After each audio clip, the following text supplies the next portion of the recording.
Hello, and welcome to some Derps Talk About Games. I'm your co-host, Mango. And I am your co-host, Buddy. And today we're going to talk about the best games that we've played this year in the Derpies of 2018. But, Buddy, before we do that, why don't you tell the folks at home what it is we do on this podcast? It's pretty simple, Mango. We like to talk about games. Obviously, 2018, 2017, right? 2018 is coming to a close. We are recording this, I guess, 4 days before the end of the year, so if something amazing happens in the next 4 days, I guess we'll miss it. Yeah, well, they'll be eligible for the Derpies 2019. Yeah.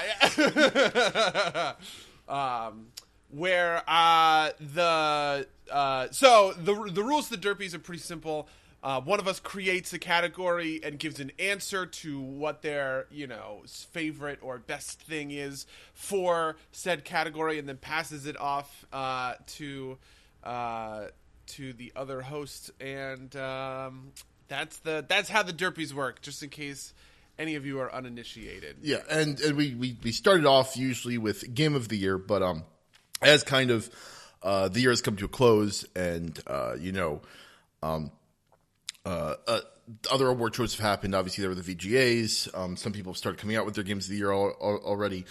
I was sitting and thinking about how the Game of the Year works. We've talked about this with the Oscars, right? Like, the movie that becomes Best Picture is kind of like, it's a certain type of movie. We've talked about the type of game that gets Best Game Award, and I was thinking about this, and I was thinking that that the kind of traditional category doesn't do it quite justice. And so I was I forget who it was, but somebody awarded Fortnite the Game of the Year this year. And that's not a game that typically gets it, right? Like, because it doesn't fit this kind of mold of games of the year that we're used to. And so in traditional kind of some talk about games fashion, I thought about how would we break this down if we wanted to kind of diversify this a little bit more. And I didn't want to do pure like mechanics versus story, because I don't think that that's quite right. But I think, like I said in Derps Talk About Games Fashion, I think this best breaks down along our typical games as art and games as sport paradigm. So yeah. We've already discussed this, but we've decided to split the Game of the Year out into three categories: best game as art, best game as sport, and best fusion game, best traditional game of the year, something along those lines. But did you have any thoughts about this kind of deliberation? This is something I mostly did to myself, so I wanted to get your thoughts on it too. No, I mean, this is always going to be a work in progress for all of us, I feel like, just because it's so hard to crack the code, it feels like, towards, how games are just like a really big medium, right? Right. And they're bigger in a way than we think about other mediums as being, specifically like TV and movies, right? Hypothetically speaking, TV and movies are the same kind of medium, just sort of like chopped up arbitrarily along timeline, right? Insofar as they are all using the same kinds of, cameras, putting stuff to film, showing you back images with a matched sound to it, right? So, it's tough because so many things fall under the category of game, that it's difficult to get to the end zone, I feel like. I think I agree, but I'm happy with this kind of like rough division as it stands. What do you want to go first and open us up? Pick one of these three to do our best of the year. Okay, sure. Okay, so my game of the year for like games as sport and competition is a game that you will know very, very well and very closely because we discovered it together at Gen Con. This is Cockroach Poker, if you remember. Yeah. So Cockroach Poker is a game that we discovered at Gen Con. It's a 64-card deck, 8 suits of 8 different cards. They're all themed after animals or vermin, right? Like rats and bats and spiders and stuff like that. But the whole game is just about getting a bunch of people together and passing the cards around, trying to call one another on lies. So I would pass Mango a card, and let's say the card is a and let's say the card is a roach, and I say this is a rat. Mango then needs to guess whether or not I am lying in that, and depending on whether or not he guesses correctly or I guess correctly, we win or lose points, essentially, until somebody win or loses the entirety of the game. Yeah, well, it's only one loser, which I think is a neat thing, right? Like, you play until somebody loses. It's a very great beer pretzels game. I'd agree with you absolutely on that. This is exactly how it was advertised to us. We were just like, it's raining. It's a couple of us in an Airbnb, and we just want to kill some time. And the guy immediately behind the counter at the game shop was like, "Oh, I have exactly the right thing for you." I feel like this really hits that kind of games as sport, sweet spot, because the entire thing is about the competition with other people, but it also has like the spectator sport aspect of it that makes it satisfying to both play and watch at the same time, because each individual interaction only takes place between two people, right?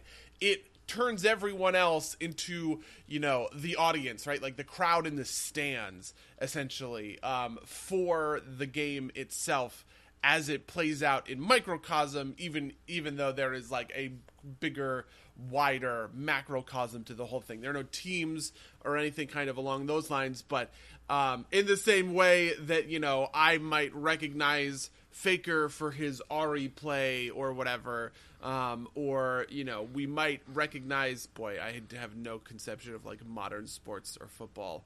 Eli Manning. Yeah, there we go. You got one. Something specific that Eli Manning does. Throw balls well. He is a quarterback. Or poorly. I don't even know. He hasn't had a great season, although they've pulled together at the end. As much as I hate to say it, Tom Brady's probably your go-to there. So, for instance, when we were at Gen Con, Mango became... I actually kind of feel bad a little bit for you, Mango, just because, I felt like you became, the target for almost all of us. And at a certain point, Cockroach Poker is just a numbers game. Like, if you just keep passing it to the same person over and over and over again, eventually they're going to lose. So... Yeah, so that happens to me a lot. But it's fun, right? Like... It felt really good when I got a 7-string of perfect guesses that I needed to get in order to get it done, right? And the whole room gets into it. Even if I eventually lose, it's still fun. It's still a great game. I absolutely agree. That was an excellent choice. For my games as sport of the year, it's a latecomer, but it's a good one. You've heard me talk about this before. It's Smash Brothers Ultimate, affectionately known as Smush. I'm sure completely unsurprising to most people. But the game is expansive, as Sakurai says. Everybody is here. There's 74 characters with 2 more announced, and 2 more definitively announced: Piranha Plant and Joker from Persona 5, with 3 more or 4 more in the kind of season pass. It's just kind of a celebration of everything that kind of the game has ever been. It seems to have struck a balance in the competitive community. It's not as kind of hardcore and cutthroat as Melee is, but it is fast enough that it is competitive with it for eyes. Also, it seems like Melee has finally kind of hit the end of its... it's finally started to feel stale. So it looks like people are going to be moving over to Ultimate. It's fun to watch from that perspective. I just watched some highlights from a tournament, some kind of very minor mechanical changes that have come up through the ranks, like perfect shielding, and some tweaks have made a broader range of characters viable. There was a Donkey Kong in the top 8 of this tournament highlights series that I just watched. Wow. It's I think the best Smash has ever been, and hopefully, Sakurai can sleep now. Yeah. You have not played Smash, so I suppose you don't have much to. I have no. I've watched a couple of YouTube videos about how much it sucks to unlock everything in single player. Oh yeah, no. So I will say, not every game is perfect, and that is a downside, right? We've I'm sure you've seen in some of our gaming chat just bitching about how long it takes to unlock everything. It's a very real thing. But it's not so much of a thing to kind of dethrone it. All right, well, next category then would be Game as Art of the Year, and I'm going to give this to another game that's relatively recent that you've heard me talk about. It's Return of the Obra Dinn. Okay. Honestly, this game was a big part of the impetus for me wanting to do this split out, because I want this game is Game of the Year in a lot of ways, right? It is definitely it is a Game of the Year, and I felt like I couldn't justify giving the kind of general award we give to it because of the way that all the things I talked about. But this game is so good. It is just perfectly kind of crafted to its own aesthetic. It's this one bit graphics with just enough fuzziness of detail to really kind of sell the fact that it's this old sailing ship. The story is interesting. It's not the craziest thing, but the way the story is told, the kind of flashback mechanism, the mechanics of solving the mystery, which is kind of this logic puzzle on steroids, where you kind of match up different fates. It just feels so perfect. It is everything I have ever wanted out of a Phoenix Wright game, out of kind of a mystery game, and it needs this really tightly crafted narrative, which is why the mechanics are kind of so limited, but it does manage to have great mechanics that work with that, right? The mechanics aren't super free form, but they are perfect for what they are, including the brilliant master stroke, which is when you are setting a somebody who the person is, what their position was, and how they died. One, there are more ways to die than that. There are more options for how the person died than you ever use. So there are some that go unused. And two, once you have three of them matched up, it will solidify itself and match itself. So it's not so bad that if you've got one off, you're never sure if you've got it right. But it's not so easy that you can brute force it. So that is an absolutely brilliant master stroke. And this is all underpinned by a phenomenal soundtrack. So. Lucas Pope deserves all of our applause. It's the same guy who did Papers, Please. It is a phenomenal game. Like I said, Game as Art of the Year for me. Wow. Okay. Boy, Game as Art for the year. Man, because I want to give it to this is tough. This is really hard.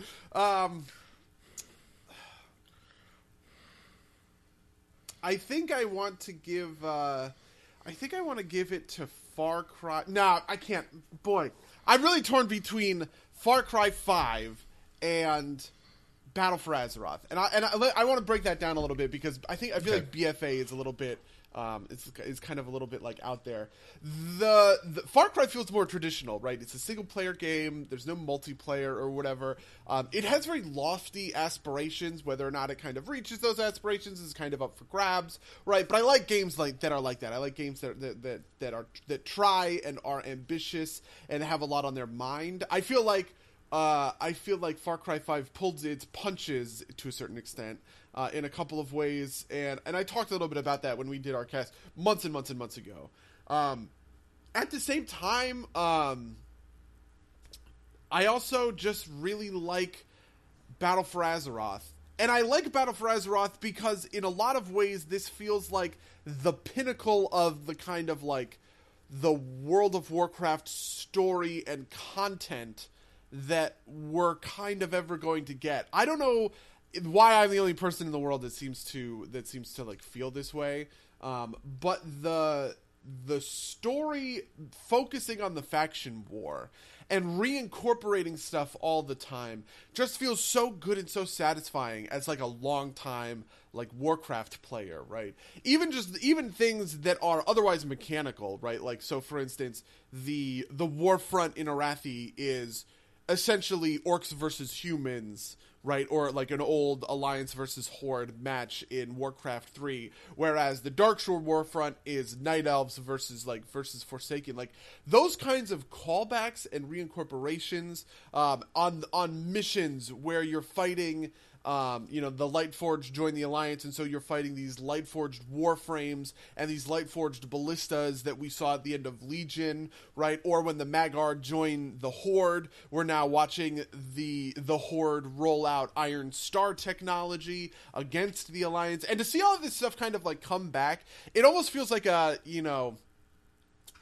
greatest hits thing or something like that, where they are bringing back and they're rewarding you for kind of investing in the story of Warcraft, right? So like maybe if BFA is your first expansion or whatever, you might not necessarily understand or see why, the Iron Stars showing up in Twilight Tiergard Sound and being used to bust open the gates of Borealis is cool. But I don't know. As somebody who has definitely done that sort of thing, I feel like I'm talking myself into giving it to BFA.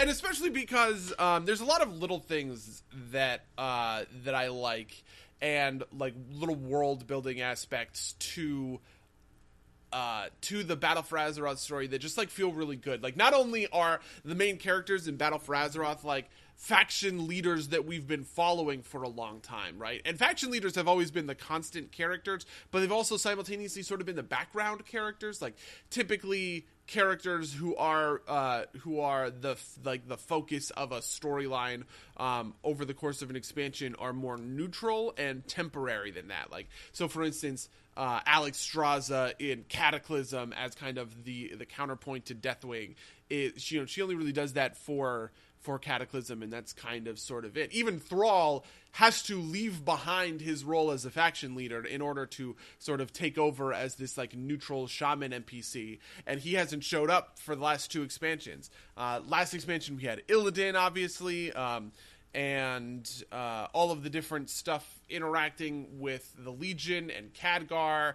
And so like now that we're circling back and the main characters in this expansion are people like Sylvanas, who's been with us since the Frozen Throne, Anduin, who's been with us since Vanilla WoW, right? Like these are, there's just something that like brings it home and makes it personal in a way that feels, I don't know. It makes it feel like a world, like a real world to kind of inhabit, but also an a grand kind of world. So, all of those sorts of things, all of the gameplay stuff kind of connected to that aside, like Azerite armor, which I don't think is amazing, and other kind of pieces of gameplay problems that have like cropped up. I feel like all of that aside, when it comes to, how the questing goes in Zuldazar or in Drustvar, or even just small micro quests that crop up here and there, I feel like that stuff is all great, and that makes BFA Battle for Azeroth worthy of the game of the year when I'm thinking about games as art. All right. Well, then the last one is Fusion Game of the Year, or Traditional Games of the Year, I guess. I guess it's yeah. So when you say fusion, do you mean like that mixes a little bit of both? Yeah, like so. Okay. You've I think pushed a little bit more towards that with your game as art pick, which is fine. But I had I had thought of like these really artsy games that don't win Game of the Year because they're not gamey enough, and these really gamey games that don't win Game of the Year because they're not artsy enough, right? Like, and those are your sports and your art games, and sport and games, your art game, and you have your traditional Game of the Year winner. And even though it's kind of going out of order, I'm still going to just go into mine because it is identical to the one that the VGA gave out. I'm giving it to God of War. Gotcha. Because it is, a mechanical masterpiece in a lot of... it's mechanically sound, and story-wise, it is great. Again, not as, as amazing as Obra Dinn, but this is kind of the again, part of the reason why I want to do this is, in order to have a really tight narrative, you have to really lock down what your player can do. And so the mechanics, while they can be existent, they can't be very freeform.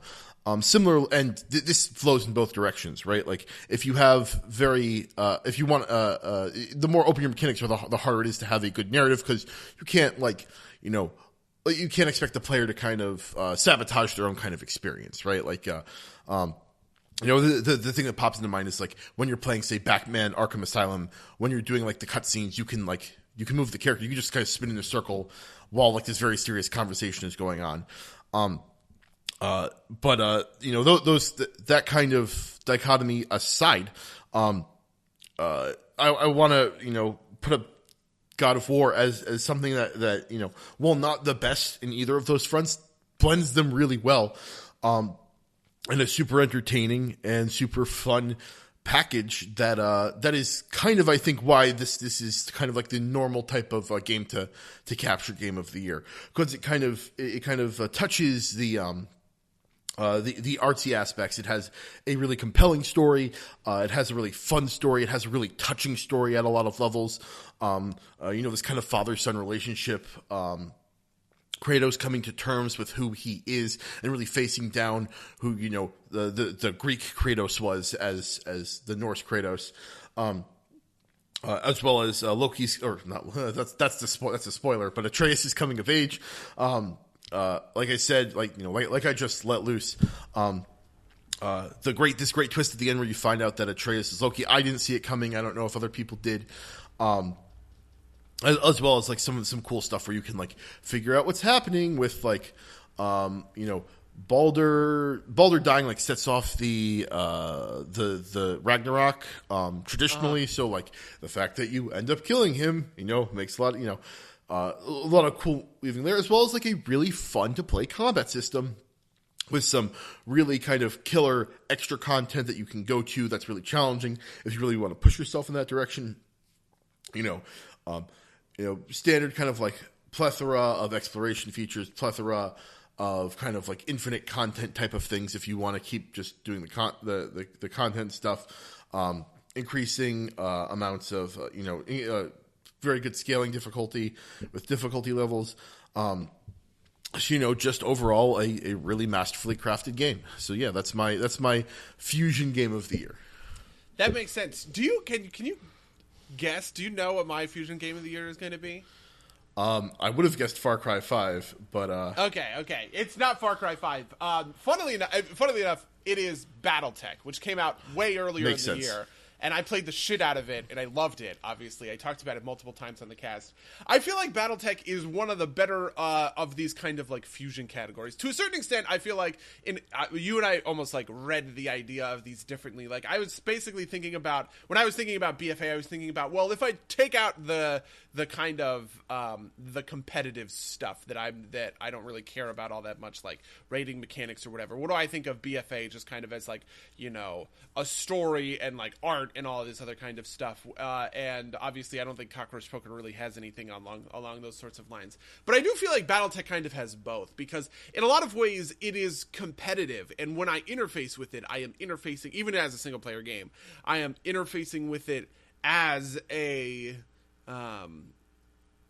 I guess just a player of, I almost feel like I'm matching up against somebody in a PvP game, but I'm not, right? This isn't Hearthstone, this isn't League of Legends or something like that. I'm playing the computer, right? But there is that, like, drive to kind of, like, competitiveness and winning and the balance of the system, and it is about, like, mastering the mechanics that are at play, because BattleTech is an unforgivingly brutal game sometimes. And you will field a really powerful mech, and it will just get blown out by a couple of bad hits on a couple of bad turns, and that's the kind that's the kind of thing that just happens, and that's the kind of game that just that just supports something along those lines. And obviously, you can just be a shit and, like, save scum or whatever, or you can kind of, like, accept the losses and keep kind of moving forward. But at the same time, BattleTech also has, like, a compelling narrative and story and world. I don't have a good sense for how much of this is borrowed, since I obviously know that BattleTech is a borrowed license, like it is a borrowed property and IP in general.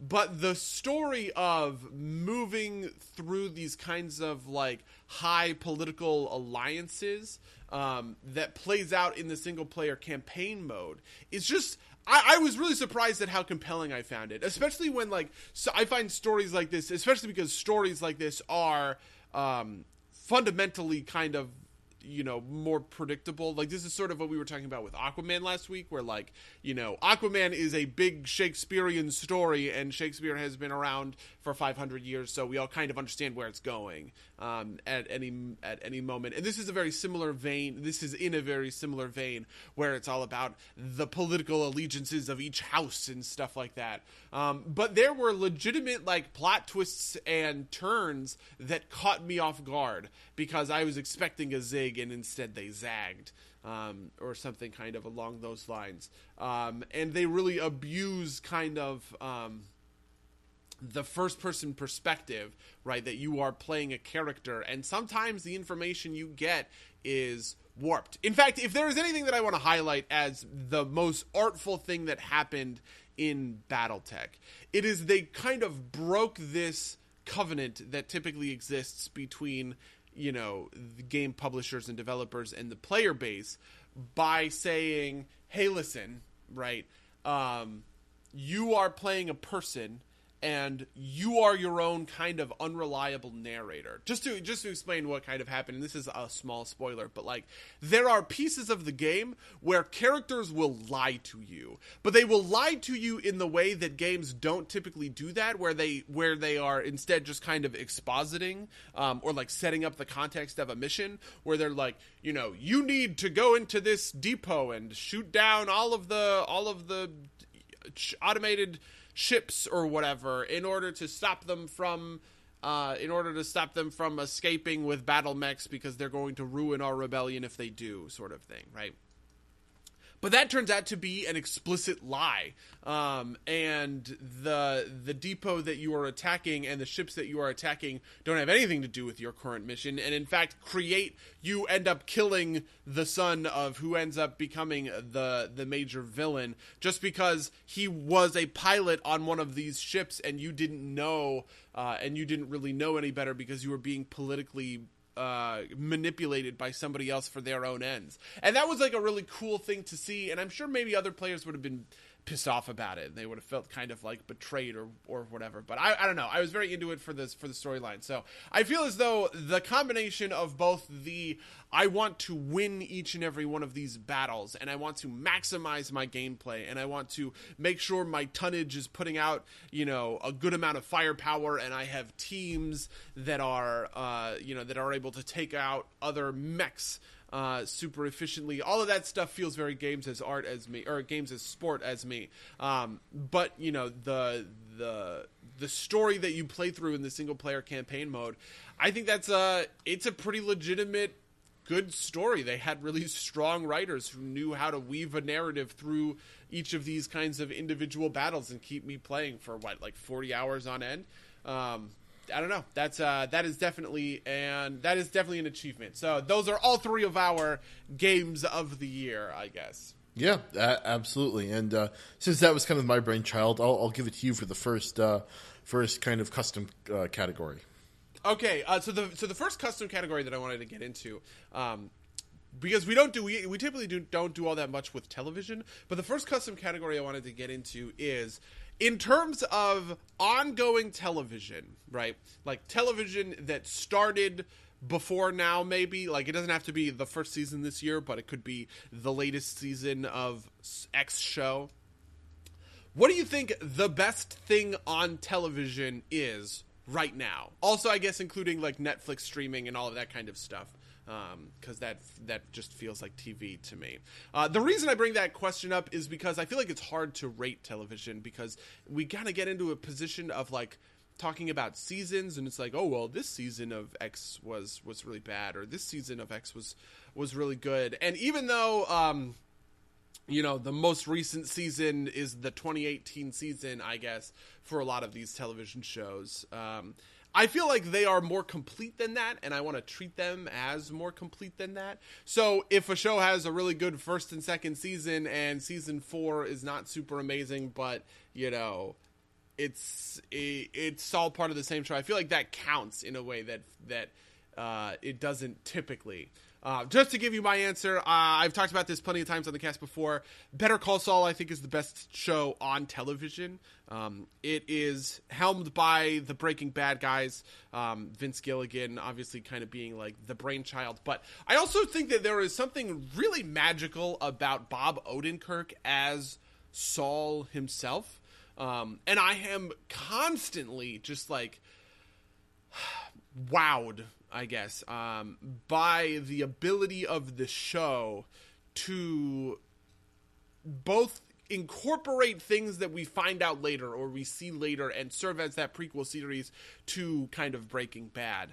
But also to not be Breaking Bad, because it is not a show about, a guy cooking meth. It's not a show even really about drug dealers. The show is principally about Saul as a lawyer, and some of that other stuff kind of happening in his periphery.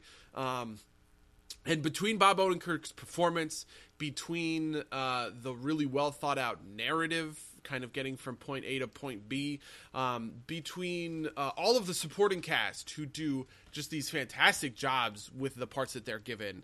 Mike Ehrmantraut, obviously, Kim Wexler.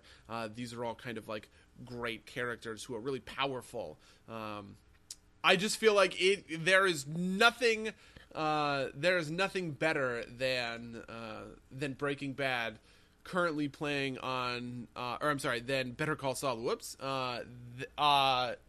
On TV screens nowadays, and it is I really want to give it that Derpy. It really deserves and earned that Derpy. All right, well, this is gonna be tough because I really don't watch television. I haven't for like I was just thinking about this. I have for the past year. I typically don't watch. I really don't watch a lot of fiction anymore. And when it comes to kind of like long form content, so I think the best I'm gonna do is give it to. I mean, the only show that I watch with any consistency is My Hero Academia, and I don't think it deserves that. And as much as I think it's a great show, I don't think it deserves best kind of thing on television. Best ongoing series that you can put on a television. I'm going to bend this one a little bit. I'm going to go with the YouTube premium series Minefields. Fair enough. It's an educational series by the guy behind Vsauce, Michael, and he goes really in depth on a variety of scientific topics. Kind of explains what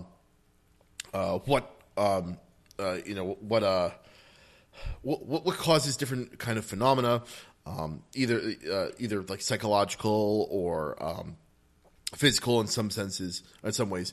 And it's always supported by these like neat kind of microcosm experiments. They're not like rigorous or anything. It's kind of like Mythbusters for YouTube in a lot of ways, and I really like it for that reason, right? Like the experiments are set up as experiments, and they have like some modicum of scientific value, but obviously they're not super rigorous. But they're still fun to watch, and they're still fun to kind of explore. Like one that wasn't like the most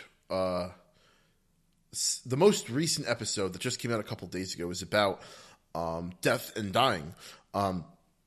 And it covers a lot of different topics, but the first part of the episode is about how there's this hypothesis that people who are reminded of their own mortality are more likely to be harsher in giving out like punishments, right? So they design this little experiment. They give people a bunch of hypothetical questions about like how to treat how to punish someone that's committed various crimes. But the one group they've put in a waiting room with a bunch of things. It's like, get your affairs in order, and you could die tomorrow of a heart attack, stuff like that. And what they found and again, this is not a super scientific experiment, but it's neat to watch. Is that they weren't more punitive, but they took much longer to reach their decisions. Than the control group for how to punish these people. And so I thought that was super neat. I think probably the best episode this season so far, and I think it's available for free to non-YouTube premium users, is It's one about the famous Stanford prison experiment. Essentially, there's some criticism that there were some potential criticism of the experiment in that the professor had inadvertently selected for people who were more willing to be cruel, and also kind of had primed them to be particularly cruel. Because of the results of that experiment, for the people at home that don't know, is that basically at Stanford, they got a handful of students to be prisoners and a handful of students to be guards, and within like 48 hours, the guards were being incredibly oppressive.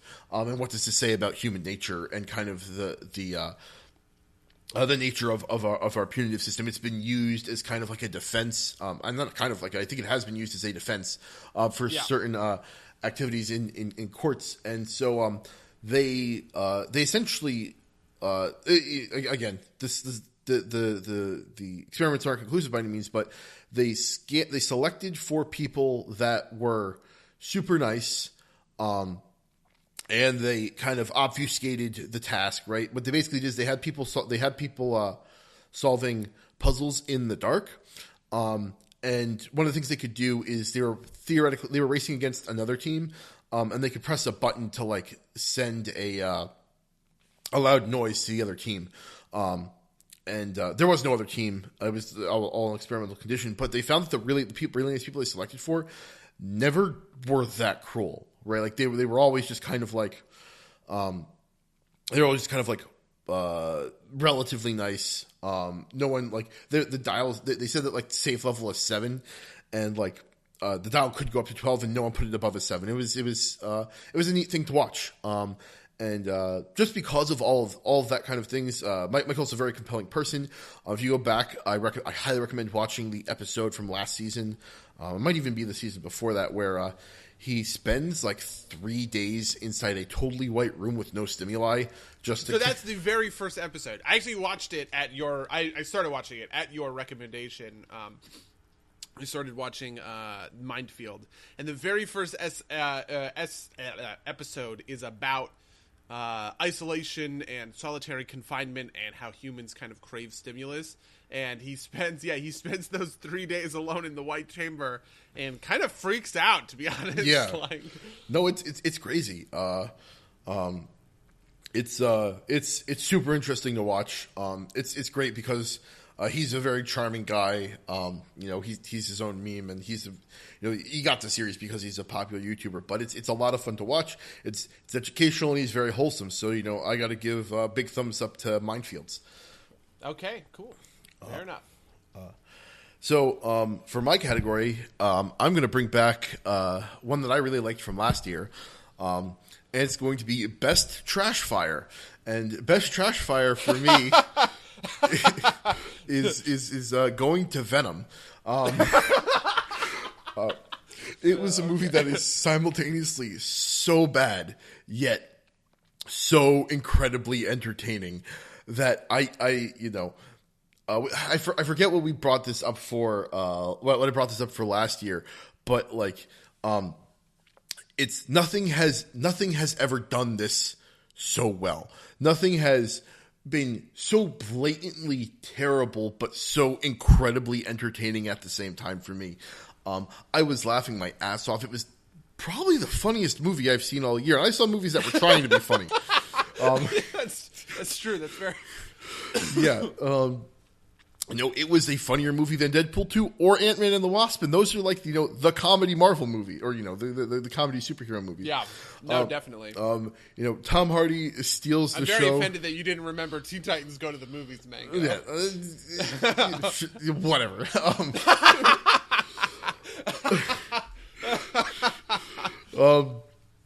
But yeah, what was it? Sorry, you got me off track, but yeah. Best Trash Fire is Venom, yeah. Yeah, no, I don't know if there's much else to say about it. Go watch Venom and just laugh your fucking ass off. I just want to say that I would obviously agree that the best Trash Fire is Venom. We were talking about this in one of our chats, and I said that Venom might actually be my favorite in-theater movie of the year just because it was so like unintentionally hilarious. Like I was just laughing so hard and having such a good time kind of in spite of itself, which is actually pretty funny because typically with like quote unquote so bad it's good movies, I have a very hard time with them, like Troll 2 or like The Room even, which we've talked about a couple of times on the cast. Like the cringiness of those movies makes it almost a little bit hard for me. This might be one of the first like so bad it's good movies to just like authentically hit home for me. But I feel a little bit bad about doubling up, so I'm going to give this to. Are you ready for this? This is going to be controversial. I'm going to give this to Avengers: Infinity War, which I just watched last night, and this is best trash fire in a different kind of context, right? The funny thing about Avengers: Infinity War is it was a movie I was very divided on, and I think is fairly divisive. It's one of the first kind of big, powerful Marvel movies I've seen a lot of kind of like the critical community that I follow react negatively to. Like typically they're very on board with kind of the Marvel ethos and the Marvel formula, and they like basically everything that Marvel puts out. And I do think that there's a lot of the Marvel ethos and the Marvel formula in here. But I think the big problem with Avengers: Infinity War comes around centering Thanos as the POV character. I've always disputed the fact, I don't think he is the protagonist. But he is definitely the point of view character who we are kind of cutting back to and following throughout a lot of the movie, while most of the Avengers kind of are their own sort of supporting cast to Thanos. And there just really is something very gross about the way that they imbue this guy with so much pathos. I complained about this months ago, and my feelings have only really gotten worse, to be honest. I just rewatched it when it hit Netflix a couple of days ago. The way that Thanos equates his abuse and torturing with kind of like love is just really icky to me. And like the way that the movie kind of wants you to feel for Thanos sacrificing Gamora, it's just like gross, right? But at the same time, like, boy, it is an eminently watchable movie. Something that I predicted when we saw it the first time is I said that it's a very real possibility that it kind of ends up on the background for me in the same way that the Hobbit movies do, or Man of Steel or BVS do, just kind of as like an aesthetic thing to turn back to while I'm working on something else. You know, I'm questing in World of Warcraft, but every once in a while I'm going to turn my head and, you know, like watch a superhero fight. And I do have to say that insofar as that is the case, this movie is insanely successful. I think Aquaman probably has the best action filmmaking of like the superhero movies that came out this year, just because it is so in line with that kind of Zack Snyder, Man of Steel, you know, impact action filmmaking that I've talked about before. But Infinity War is right up there, and there are very real kind of set pieces in there that have weight and that hurt and that are, you know, I don't know, like destructible. That first opening fight with Doctor Strange, Iron Man, and Spider-Man it's just like really compelling action filmmaking. And so simultaneously, a movie that I think is pretty gross and icky if you think about it, is also probably going to end up being a movie that I come back and I watch over and over again, just because of how solid the aesthetics of it are. I feel like that makes it qualify as a trash fire. So that is my trash fire award for the year. All right, fair enough. How I'm going to put this. You're of the opinion that grossness isn't a thing that you're meant to feel. It's a thing that like was mishandled by the Marvel. Yeah, so, I mean, it is... So, I am sympathetic to the argument, Thanos is the bad guy, right?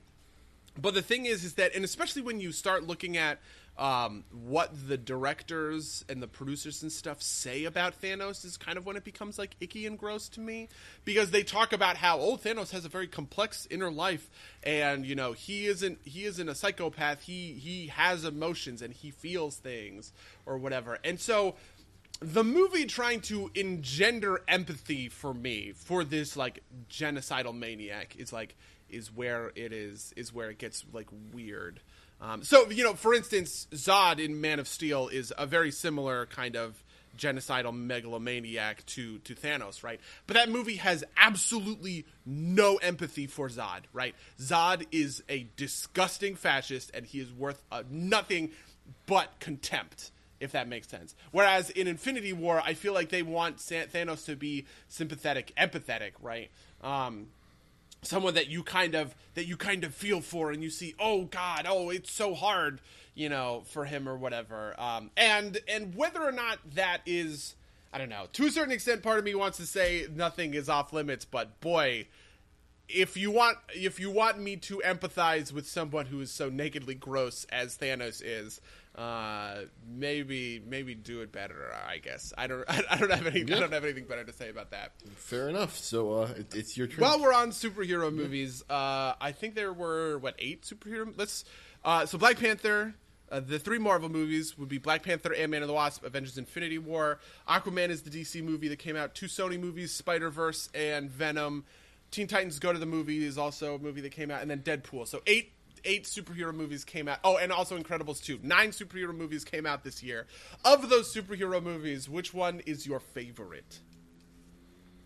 Yeah, well, you do your own. Oh, right, yeah, I go first. So the answer here is obvious. Aquaman. I mean, the fact that we are approaching a world where the first of the DC movies to break $1 billion is the Aquaman movie, starring Jason Momoa, right, is just an insane world. I had a lot of small criticisms and things that I wish the movie really did better, right? I talked about how I kind of wish that Arthur was harder on Black Manta. I like the comic book detail that Arthur murders Black Manta's dad in cold blood and creates his own supervillain and feels that tremendous regret and responsibility for that. I also like the way that Orm is kind of a victim of circumstance who is well and truly betrayed by his brother because Orm was acting according to the laws of Atlantis and was severely punished for that. And so, there are plenty of pieces about this movie to criticize.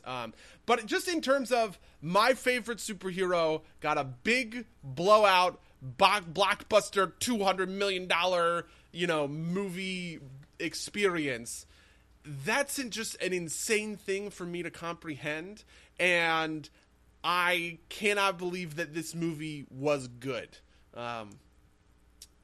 Even if it wasn't great. One of the other things that I noticed about rewatching Black Panther, Thor Ragnarok, Guardians of the Galaxy Volume 2, and Infinity War is just how small they feel in comparison, and I really have no great way to conceptualize this, right? But for some reason, the Avengers and the Army of Wakanda kind of squaring off against these demon dogs of Thanos's in just a grassy field just kind of feels so tiny compared to the big final blowout battle between Orm and the army of the Brine Kingdom that eventually gets ended by Aquaman and the giant kraken he rides. Spoilers, I'm so sorry, everyone. That it is perfectly it is perfectly made and perfectly tailored for my sensibilities as a viewer. It's big, it's mythic, it's not I don't know, that it is the archetypal sort of Aquaman story, and he is my favorite hero, and my favorite hero got a really good authentic portrayal on screen. How could it be anything else, Mango? Well, the answer is, so part of me really wants to just give this to Venom again, but I'm not.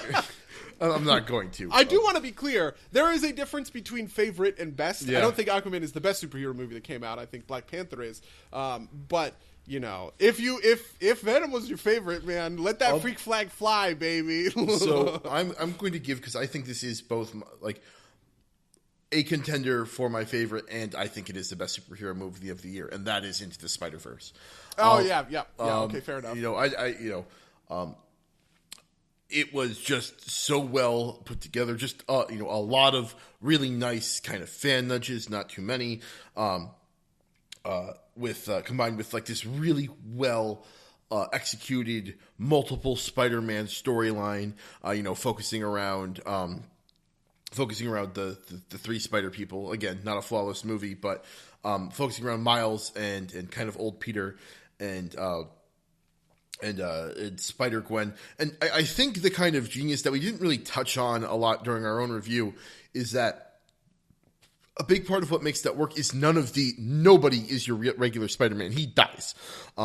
Even Peter B. Parker is an old, washed up Spider-Man, which is different than your normal Spider-Man. It's not the plucky Spider-Man. It's not the prime of his life Spider-Man. It's an over the hill Spider-Man. This combined with kind of like the three side Spider-Men that were incredibly creative. They were able to go outside the kind of go outside the bounds a little bit because they weren't as central to the plot, but they were still super fun. Nicolas Cage as Noir Spider-Man is I think it's my favorite Spider-Man ever. I think Nicolas Cage should just do every superhero from now on. He's the best Superman. He's the best Spider-Man. That combined with what is authentically the best Stan Lee cameo of all time, that was perfectly, just like we said, kind of weirdly perfectly timed with his passing. A really meaningful, meaty Stan Lee cameo. Combined with like a really fun storyline, combined with like I believe you called it hyper-realistic art style that really kind of brings the movie to life in a way that you can't get with these live-action acted movies. Yeah. And all of that to me combines to make the thing that was definitely my favorite superhero experience of the year. Spider-Man Into the Spider-Verse. We just recently did a whole cast on that, so I'm not going to go for too much. I'm not going to go any longer on that. For real. My next category is going to be a little bit weird, but it's going to be best match of title to game. And I'm going to explain what this means by reference, or by my nominee, which is Monster Hunter World. It is a world in which you hunt monsters. What the fuck, man? What the fuck? What? Okay, fine, sure. All right, whatever. So, you could think while I talk about how wonderful Monster Hunter World is. If you want to play a game where you hunt monsters, and maybe where you take those monsters and you turn them into your gear, you have to look no further than Monster Hunter World. It is an absurdly grindy game. It is a game about kind of mastering the way you fight. It's very much like World of Warcraft in that way. It was, in fact, on my kind of short list for games I was going to give Best Game of Sport to, because the story is there. You are presumably trying to make the big fire beast reset the life, something stupid. No one cares. What you're doing is you're running around and you're slapping the shit out of monsters with your giant weapon, or you're shooting them, or you're stabbing them with your twin daggers. I like the hammer. I smack things with my hammer a bunch. You're breaking parts of them. You're collecting little bits of things. You're running around. You're tracking the monster. You're picking up dung. You're luring the monsters into traps so you can get some big meaty hits on them. You're deciding when, instead of killing the monster, you want to put them to sleep, so you can capture them for different drop rates on different items. You are figuring out what exact materials you need so you can get your favorite set, whether it's based on the best stats, whether it's based on the one that makes you the coolest. You're running around doing 10,000 different activities in 10,000 different ways to just kind of like always keep on grinding. And normally these types of games, once I hit the grind cycle for too long, I'm just like, why am I even doing this? But I kind of hit that point. I was like, because it's neat, because it's fun, because the combat's diverse enough and the fights are diverse enough that it never feels boring. It's just a ton of fun. And the thing the only thing that I wish I could have done more of is I did a little bit of this with a friend of the cast, Nick, is play it with more people so that you can kind of all do that together. You can just kind of like roll around and have stupid derpy fun, whacking monsters with hammers and stuff to get a bunch of stuff and just keep rinsing and repeating, and it's fucking great. But yeah,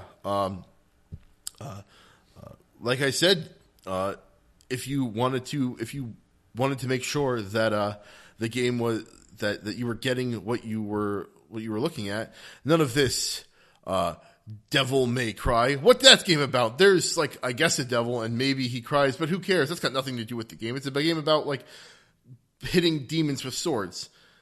A game called Monster Hunter World. It's about hunting monsters, and for that, it gets my accolade as best match of Title 2 gameplay, or best match of Title 2 game. Okay, I think I'm going to give this one. Boy, this is interesting. I guess I'm going to give this one to Rastakhan's Rumble, the most recent Hearthstone expansion that just came out. The sort of lore behind Rastakhan's Rumble is that every generation, all of the trolls in Azeroth get together and they have like a big tournament in the Gurubashi arena. And so there are a lot of cards that are revolving around the trolls, right? So there are 18 class legendaries. Half of them are the troll champions. For instance, Princess Talanji is the priest champion, who serves Bwansamdi, who is the priest Loa. And, War Master Voon, who is from Upper Blackrock Spire, is the warrior champion, and Akali is from Drakkar, the Drakkari trolls is like the warrior Loa, right? But like, there's just something about the way that this card set was designed, with mechanics like overkill. Overkill says when you deal more damage to something than it needs to die. So if a minion has 2 attack and I deal 3 damage to it, I activate overkill. There's just something about like that mechanic in Rastakhan's Rumble that just like feels innately like rumbly and like gladiatorial, right? It's rewarding you for overkilling, right? It's rewarding you for going over the like over the top and getting like a super splashy bloody kill is what it feels like, you know what I mean? When you're like running into somebody with a 7, a 7/7. You're running into a 1/1 with a 7/7 and boom, right? 6 damage of overkill damage. But you get rewarded for that kind of thing. And that feels just like, I don't know, that just feels like really, really good. At the same time, it also feels very like trolly. Like it does come from King Rastakhan in a lot of ways, right? From the different Loa that are being showcased, like Shirvala or like Akali or like Bwansamdi, to the totemic spirits that got released in the game,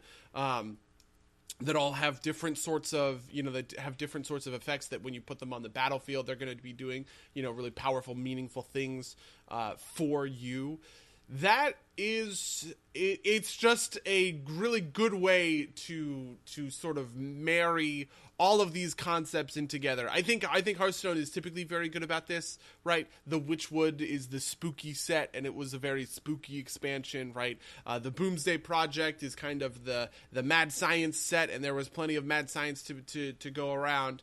But when it comes to Rastakhan's Rumble, there's just something about how, from the announcer cards, or from the announcer who is an ogre and people misattacking him, to the Gurubashi offering, which is a 1-mana 0/8, and if it survives, it grants you 8 armor at the start of your turn. Just like stuff like that just feels like really really flavorful, I guess. Okay, we have done something in the past sort of along these kinds of lines, when it comes to like YouTube critics and stuff like that. So the next category for me is like, who is your big like content creator or critic or sort of anything along those lines when it comes to this year. I think last year I ended up giving this award to the same person, but who cares? She had a very good 2018 as well. Lindsay Ellis, who has a YouTube channel all about kind of media criticism in a variety of ways. She had an amazing start to the year with videos on The Hobbit, which is funny because, I mean, I really love the Hobbit movies and everything. But she essentially produced a feature-length documentary about how not great the Hobbit movies are. By going to New Zealand, interviewing some of the cast, right, all of that kind of stuff. She continued along with the Whole Plate series, which is breaking down the Michael Bay Transformers movies, which I also think have controversial opinions on, even though I don't really like them all that much. I think that they are better than people give them credit for and are very much worthy of examination. But I feel like probably the pinnacle of her content this year is a video called That Time Disney Remade Beauty and the Beast. It is kind of the ultimate call out in a year that had a specific video called Shut Up About Plot Holes, because what that video points out is how when Disney went back to the story of Beauty and the Beast and started filling those quote-unquote plot holes that were in it, they actually made the film and the story way, way worse, because they were adding in pieces that, even if they explained parts of the fairy tale logic, also kind of ruins the stakes of the movie and a lot of the implications for how things kind of go and, you know, and resolve. Her most recent set of videos have been about the nature of YouTube itself and, like, product placement, what fair use is, manufacturing authenticity. But in terms of somebody who is taking a look at media in the same way that you and I take a look at media and critiquing it, I feel like she is probably the best person I have been following for the entirety of 2018. Yeah, well, that's I have the answer prepared for this. I was going to I have my own kind of category down here, which is almost exactly the same thing. But first, I want to give a shout out. Shout out maybe is the wrong word, but a moment of mourning for the Super Best Friends. Again, I must, you know, probably my favorite creators of the past decade, you know, have ended their streak. So I just want to put that out there. I also want to give a shout out to Red Sword, who does amazing content in kind of the same vein. Has introduced me to some of the works of Satoshi Kon, has been great. But the guy that I think has done the best stuff this year, has been this guy I found called Mandalore Gaming. He does these incredibly kind of in-depth and fun reviews of old and obscure games. I can't really tell you exactly why I find them so super compelling.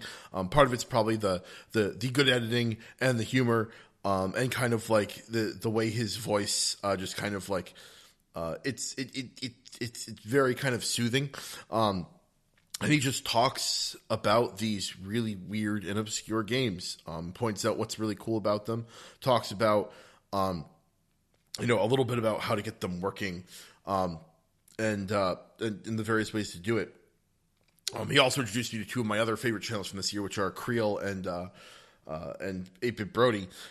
But yeah, he's just consistently puts out quality content, that really sells you on why you might want to play these old games, and really explains what they are if you know you just kind of want to be along for the ride. The weekend that I found him, I ended up going through literally every single one of his videos because I found it that fun. I have to say, I love that feeling. Yeah. Like when you find somebody and you're just like, oh, I'm going to watch every single one of your fucking videos. Yeah. Let's do this. And, you know, I don't think he's got the kind of depth of analysis of somebody like, say, a Brett Sword or I guess Lindsay Ellis, who I don't watch, unfortunately. Or, you know, kind of like the journalistic kind of chops of, say, Super Bunny Hop. But he's doing a thing that doesn't get done, which is kind of revisiting these. They're not even like calling them hidden gems. Is kind of a misnomer. These are like curios, maybe oddities is the best way to put it. These kind of weird experiments that are a snapshot in time from a different era.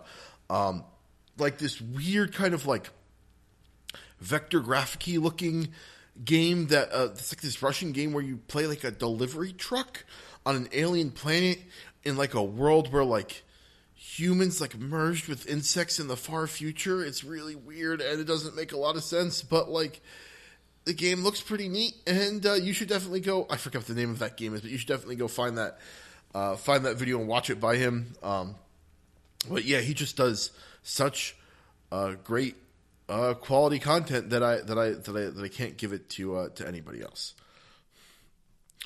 All right, well, I guess that makes it my pick.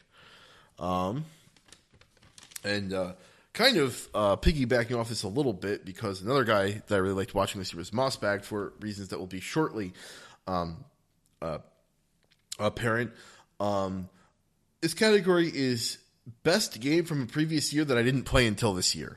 And Okay. And I'm giving it to Hollow Knight. Because Hollow Knight is an amazing game. If I had played it last year, it definitely would have been last year's Derpies.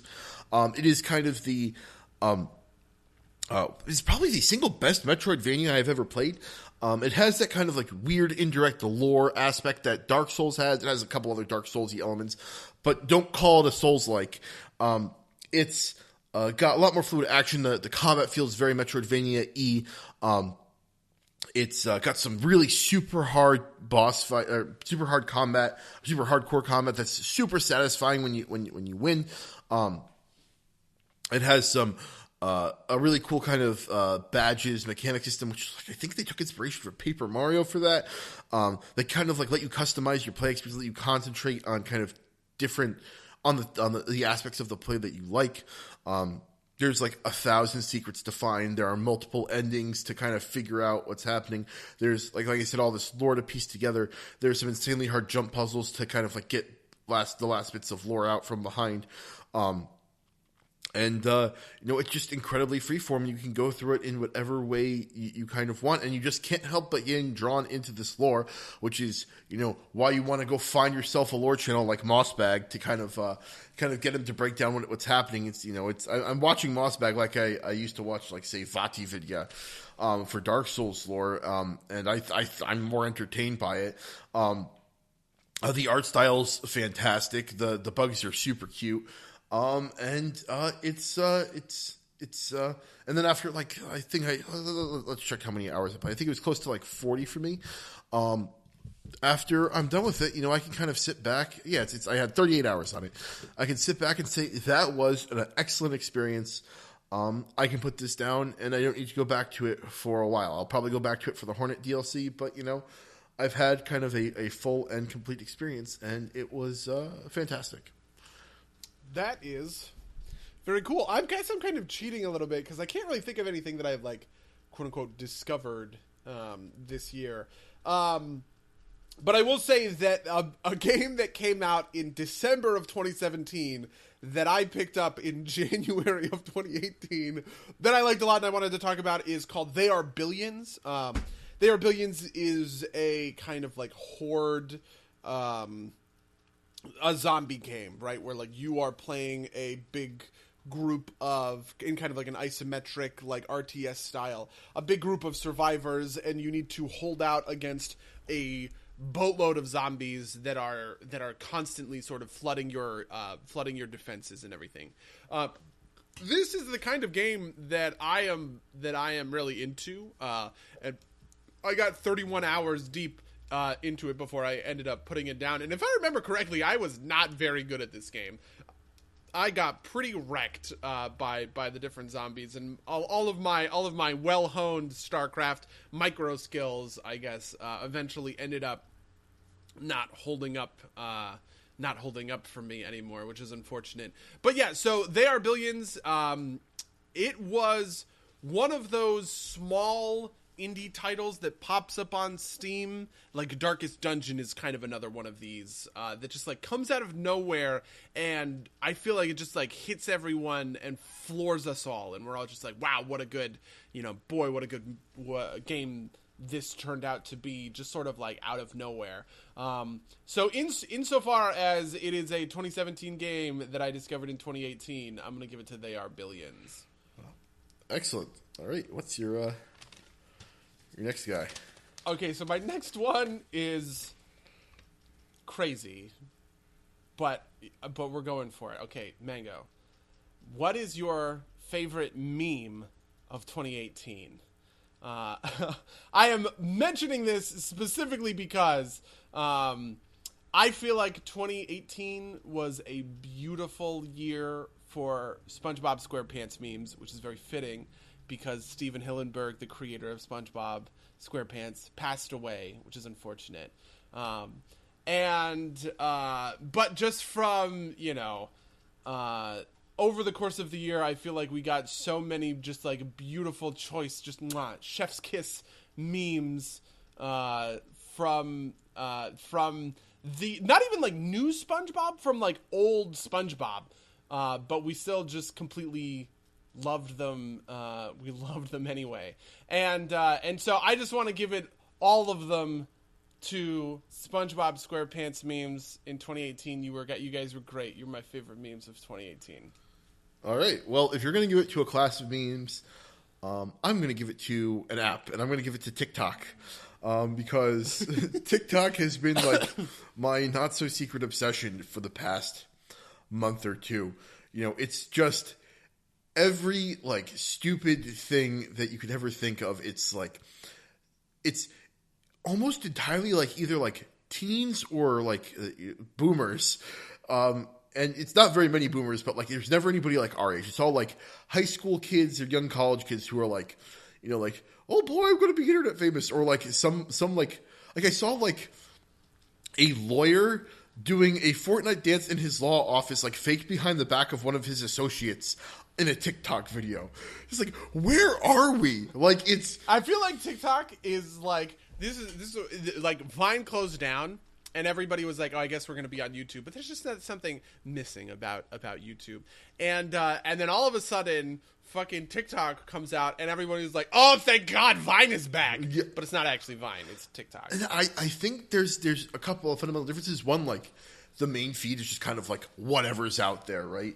And the other thing is this duet feature, which is this, like, the duet feature isn't necessarily cool in its kind of soul form. It's the way that like the duets get subverted that's really what's truly brilliant, right? Like there's this one duet of this girl who's like doing like this kind of like dance to Peggy Suave's Posin', but she like goes and kisses the edge of the frame, right? So that you can go like, so like, presumably somebody comes in and kisses, like gets like kissed on the cheek or whatever, or kisses her, right?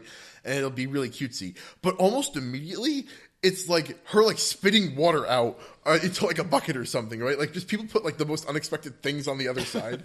Or like, this is the kind of big one, the one that like really hit the stratosphere is the Maybe I'll Be Tracer meme.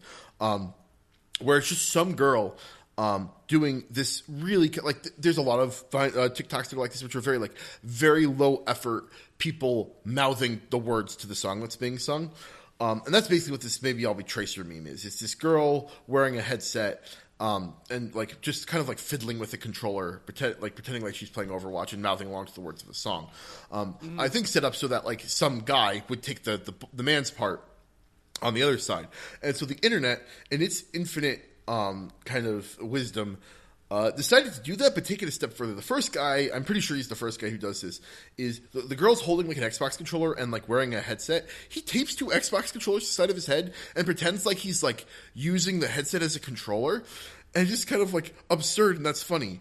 And then the next guy takes like shoves like a keyboard down his sweatshirt so it's in front of his face and is also playing on the headset.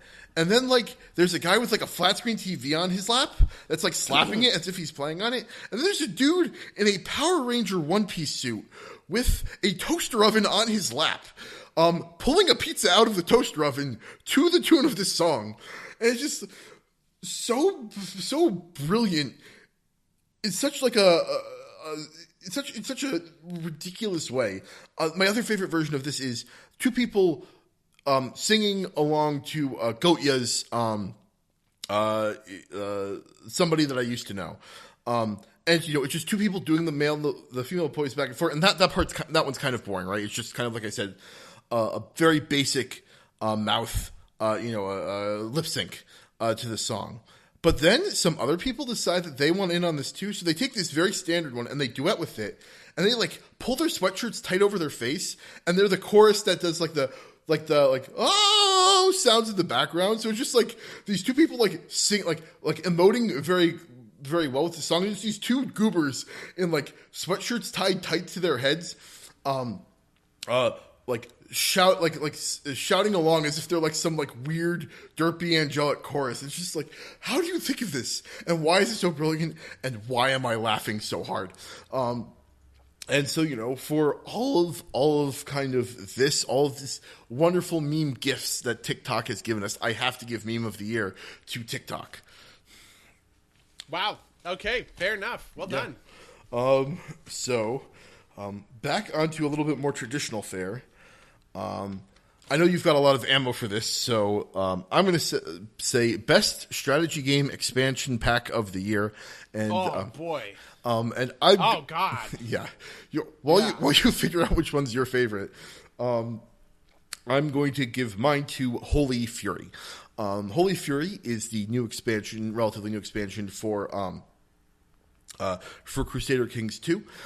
Adds a lot of different features around the pagan religions, lets you reform them. Lets you kind of like go deeper into those things rather than having to say switch over to some other religion in order to kind of get like the fuller feudal features. Also notable are new storylines around like say the Children's Crusade. What else is in there? There's like a storyline I think to like revive the Hellenic religion and like reform the Roman Empire.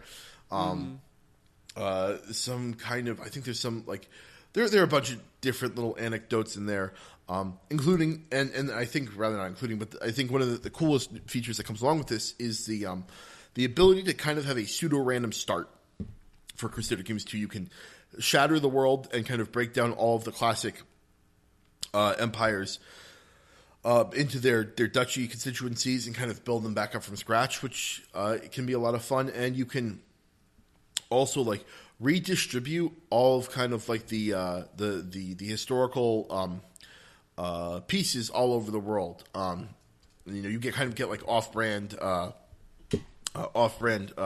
Holy Roman Empire.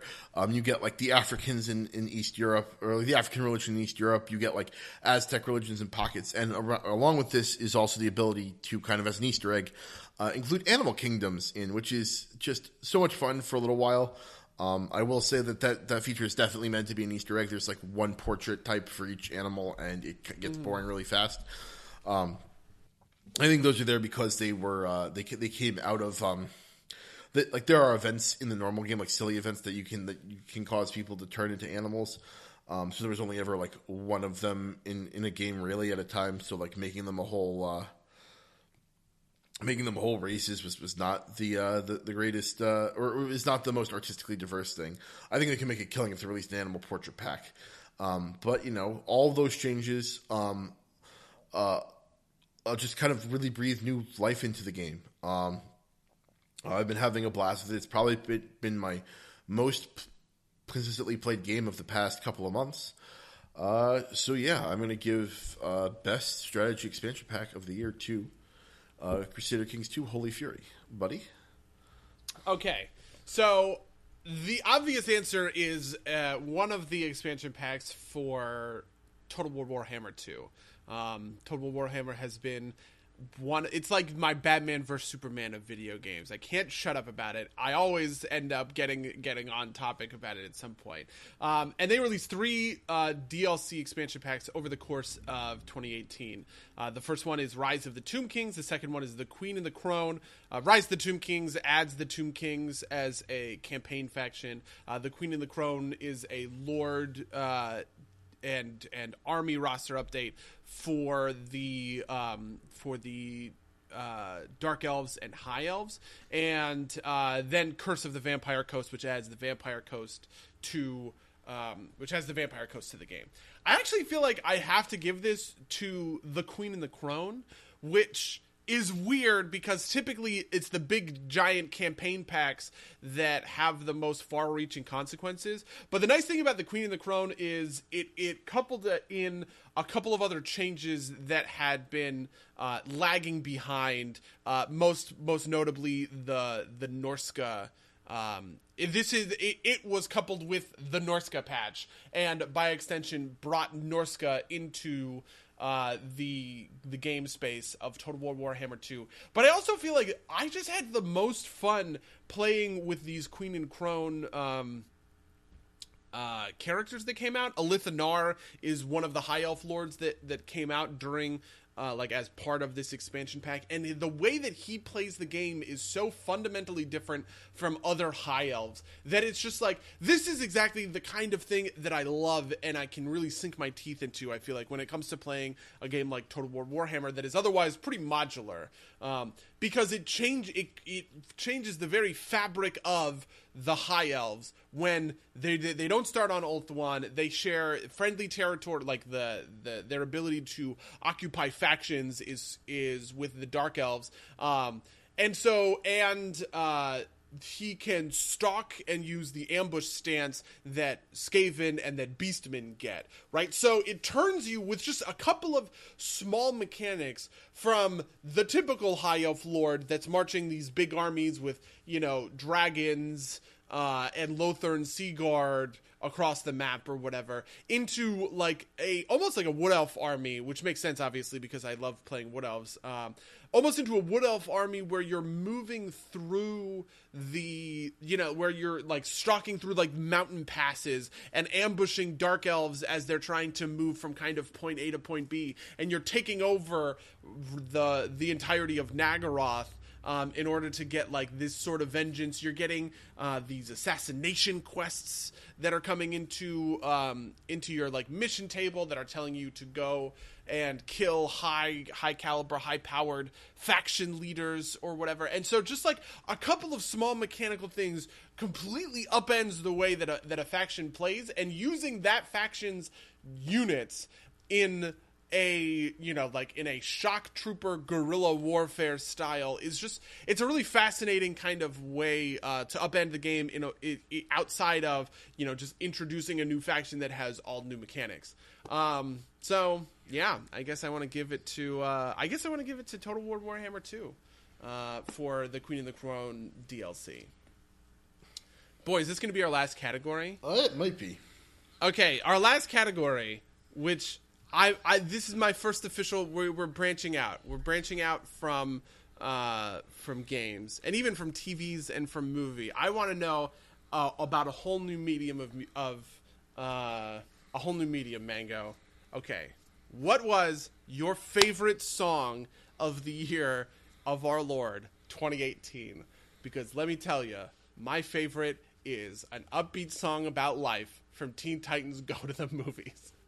The 80s trance electronic synthy song that plays, and Michael Bolton is the tiger, and it's just the best. I've been watching Teen Titans Go to the Movies actually a whole bunch. The other night I was watching Orange Is the New Black, which is very, it's like a drama or whatever, and I was just like, God, this is getting me down. I need to watch something funny. So I just watched the first 45 minutes of Teen Titans Go to the Movies, and it is insane how funny that song is every single time I hear it. Not only is it a beautiful song in and of its own right, it's catchy and I want to sing along to it, but also just the lyrics to it are hilarious.